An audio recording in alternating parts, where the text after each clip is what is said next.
कछुआ बहुत गहरी श्वास लेता है, धीमी श्वास लेता है, कम श्वास लेता है, इसलिए उसका जीवन इतना 300-400 साल का होता है।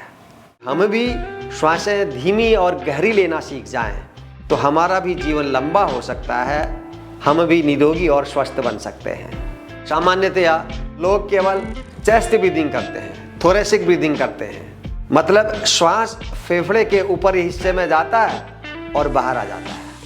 अच्छी ब्रीदिंग कौन सी है? श्वास हमने लेना कैसे चाहिए? श्वसन तो फेफड़े से ही होना है। पेट या आंतों में कोई ऐसा यंत्र नहीं है कि जिससे ऑक्सीजन अवशोषित होता हो। हमारा फेफड़ा ही प्राणवायु को अवशोषित करता है। हमारा जो फेफड़े का आकार होता है वो नीचे की साइड अधिक चौड़ा होता है और सामान्यतया लोग उस हिस्से को छोड़ देते हैं। वहाँ श्वास नहीं जाएगा तो अच्छे से फेफड़े का विस्तार नहीं होगा।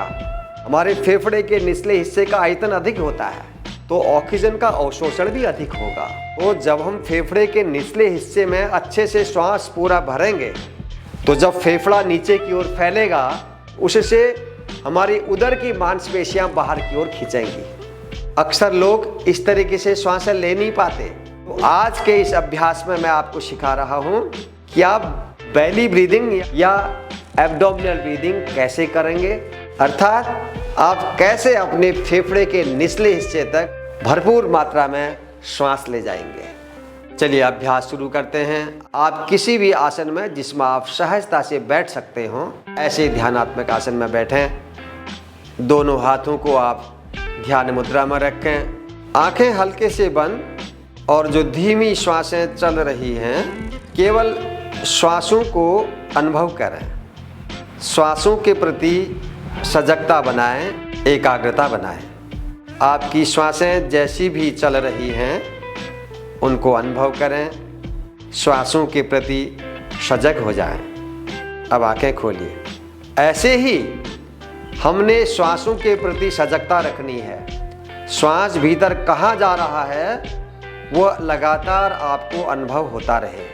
अब देखिए हम अभ्यास कर रहे हैं। दाहिनी हथेली को आप रख लीजिए अपने पेट पर और बाएं हाथ को रख लीजिए अपने सीने पर। जब श्वास भीतर जाएगा पेट फूलना चाहिए, पेट फूलेगा तो आपका यह हाथ बाहर की ओर बढ़ेगा। देखिए कैसे।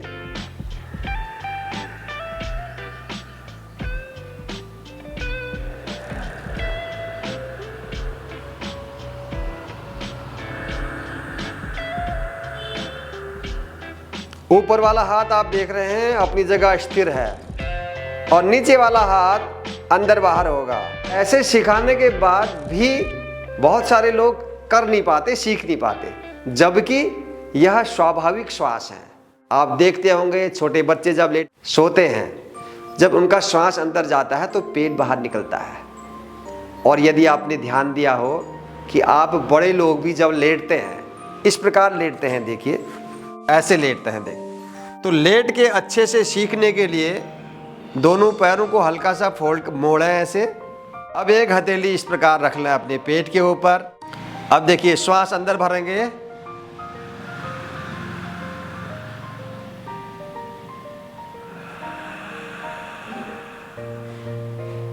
बहुत आसानी से सीख सकते हैं लेट करके।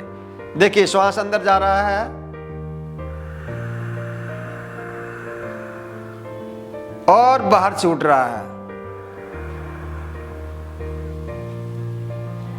तो यदि आप इस तरीके से लेट करके इस अभ्यास को करेंगे बहुत आसानी से होने लगेगा, क्योंकि हमारी स्वाभाविक श्वासें ही यही हैं। जब हम श्वास भरते हैं तो पूरा नीचे तक श्वास जाता है फेफड़े में और पेट फूलता है।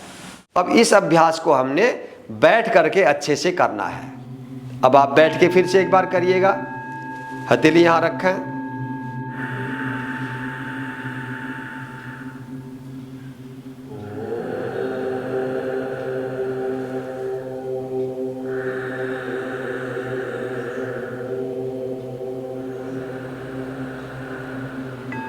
हाथ नीचे।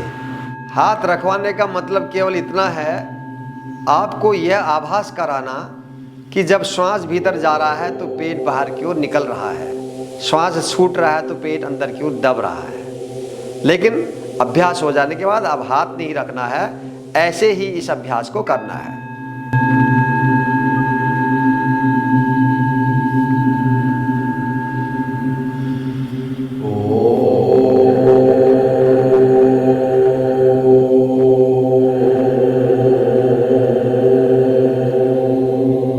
रिलैक्स।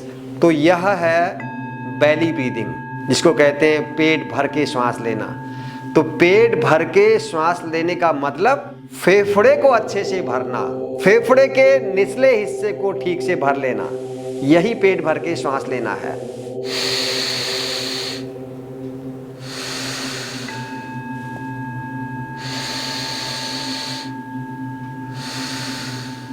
इसको बोलते हैं थोरेसिक ब्रीदिंग, चेस्ट ब्रीदिंग। इसमें श्वास हम फेफड़े के निचले हिस्से में नहीं भर रहे हैं, बीच के हिस्से में, ऊपर के हिस्से में भर रहे हैं। फेफड़े का यह ऊपरी हिस्सा फूल रहा है। लेकिन लाभदायक क्या है?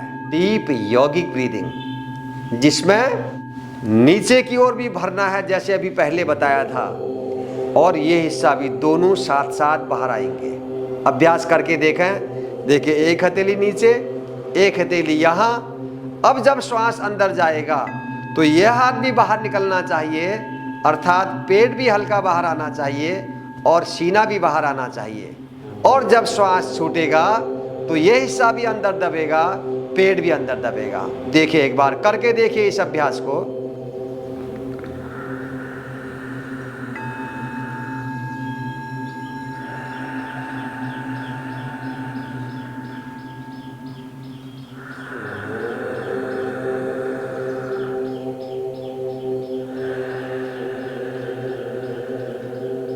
रिलैक्स।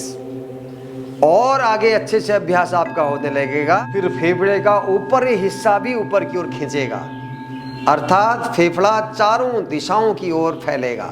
ऐसे श्वास लेना यदि आप सीख लेते हैं, गहरी श्वास लेना, पेट भर भर के श्वास लेना, इस प्रकार से यदि आपका श्वसन चलता है तो कितना बड़ा लाभ आपको मिलेगा आप कल्पना नहीं कर सकते। पूरी फेफड़े की एक्सरसाइज, डायफ्राम की मसल्स की एक्सरसाइज, उदर की मसल्स की एक्सरसाइज, तो पूरे अंदरूनी अंगों की एक्सरसाइज हो रही है। और भरपूर मात्रा में अधिकतम ऑक्सीजन शरीर को मिल रही है। यह प्राणवायु ही तो इस जीवन का आधार है। शरीर की एक एक कोशिका को इस प्राणवायु की जरूरत होती है। जब आप भरपूर मात्रा में ऑक्सीजन लेंगे, शरीर की एक एक कोशिका तक यह ऑक्सीजन पहुंचेगी, तो वह कोशिका स्वस्थ बनेगी, आपके रोग दूर होंगे। तो इस अभ्यास से आपके इस अन्नमय कोश से भी और प्राणमय कोश से भी विकार बाहर निकलेंगे, बीमारियां बाहर छूटेंगी। आपकी इस ब्रेन की कोशिकाओं में भी जब भरपूर मात्रा में ऑक्सीजन मिलेगी तो ब्रेन शार्प होगा, मस्तिष्क के रोग भी दूर होंगे। बहुत बड़ी बड़ी शारीरिक और मानसिक बीमारियां दूर होती हैं सजगता पूर्वक इस डीप ब्रीदिंग के अभ्यास से। तो दोस्तों, मुझे आशा है कि आज का यह अभ्यास आपके समझ में आ गया होगा। अभ्यास करने के बाद भी यदि आपसे नहीं हो पा रहा है, समझ में नहीं आ रहा है, तो आप मुझे इस नीचे लिखे नंबर पर पर्सनली भी कांटेक्ट कर सकते हैं या कमेंट बॉक्स में मुझे कमेंट कर सकते हैं। मैं प्रयास करूंगा कि आपकी शंका का समाधान हो जाए। आज का वीडियो यहीं पर समाप्त करते हैं। फिर से एक और महत्वपूर्ण वीडियो के साथ जल्दी मिलता हूं आपसे। तब तक आप सब लोग करते रहिए योग, स्वस्थ रहिए, प्रसन्न रहिए।